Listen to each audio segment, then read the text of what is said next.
அஸ்ஸலாமு அலைக்கும் வரஹ்மத்துல்லாஹி வபரகாத்துஹு. வாங்க நைட்டுக்கு நாங்கள் முட்டை கலக்கி குருமா செய்ய போகிறோம்.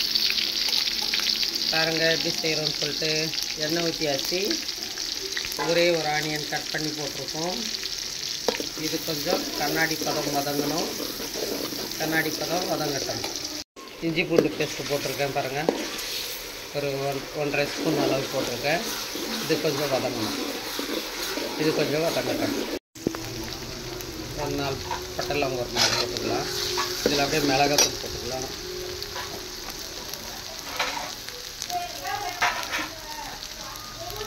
ஒரு ஸ்பூன் அளவுக்கு தனி மிளகாத்தூள் போட்டிருக்கேன். மஞ்சத்தூள் போட்டுக்கலாம். மஞ்சத்தூள் இதில் அப்படியே அரைச்ச விழுது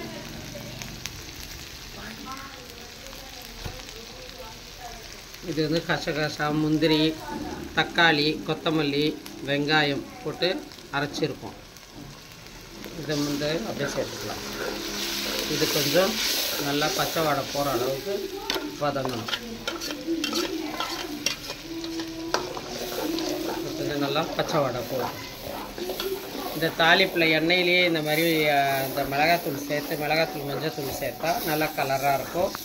நம்ம ஹோட்டலில் இருக்கிற குருமா மாதிரி அந்த அளவுக்கு வரும். அப்படி இது கொஞ்சம் வதங்கட்டும், பச்சை வாடை போட்டோம். இதோ இப்படி எண்ணெய் பிரிஞ்சு வந்துச்சு பாருங்கள். இப்படி வதங்கிடுச்சுன்னு அர்த்தம். இதில் ஒரு 2 ஸ்பூன் தனியாத்தூள்,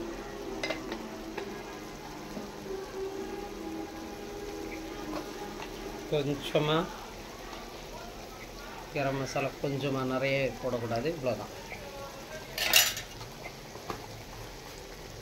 போட்டு இது கொஞ்சம் கலக்கி வச்சுட்டு உப்பு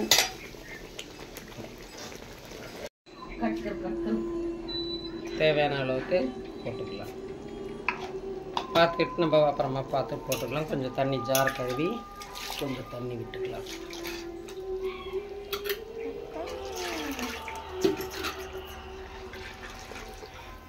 இது கொஞ்சம் கொதி வரட்டும். கொஞ்சம் நம்ம வீட்டில் சிக்கன் கிரேவி இருந்துச்சு, அதுவும் இதில் போட்டுக்கலாம். நல்லாயிருக்கும். அது இல்லைனாலும் நல்லா தான் இருக்கும். அது வேஸ்ட் பண்ண வேண்டாம். அதனால் அது கூட தேங்காய் பால், தேங்காய் அரைச்சி பால் எடுத்து வச்சுருக்கோம். இதுவும் சேர்த்துக்கலாம். கொத்தமல்லி கொஞ்சம். இது கொதித்த பிறகு அதுக்கப்புறமா முட்டையை கொஞ்சம் இதில் கலக்கி போடணும். முட்டையை நல்லா கலக்கிட்டு ஊற்றி விட்டோம்னாக்கா முட்டை கிரேவி ரெடி. முட்டை குருமா கொதிக்கட்டும். கொஞ்சம் முட்டையை அடித்து வச்சுருக்கோம். இப்படி ஊற்றிக்கலாம்.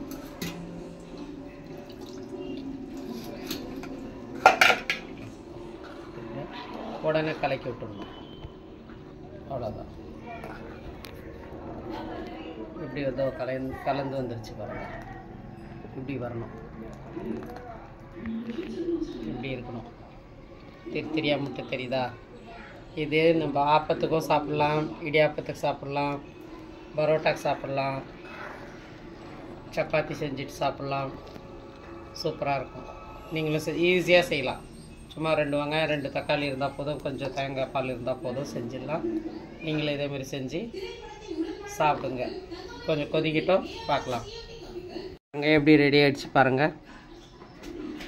பாருங்கள் இது மாதிரி ஆகும். நீங்கள் சப்பாத்தியோ எது செஞ்சாலும் அது கூட இது சாப்பிடுங்க. சூப்பராக இருக்கும். நீங்களும் செய்யுங்க, செஞ்சு சாப்பிட்டு பாருங்கள். பிடிச்சிருந்தால் லைக் பண்ணுங்கள், ஷேர் பண்ணுங்கள், சப்ஸ்கிரைப் பண்ணுங்கள், பெல் பட்டனை தட்டி விடுங்க, கமெண்ட் பண்ணுங்கள். எல்லோரும் நலமாக இருக்க வேண்டும் என்று அல்லாஹ்விடம் துஆ செய்கிறேன். எல்லா புகழும் அல்லாஹ் ஒருவனுக்கே. சாந்தியும் ஸலவாத்தும் நபி ஸல்லல்லாஹு அலைஹி வஸல்லம் மீது உண்டாகட்டும். ஜஸாக்கல்லாஹ். அஸ்ஸலாமு அலைக்கும் வரஹ்மத்துல்லாஹி வபரகாத்துஹு.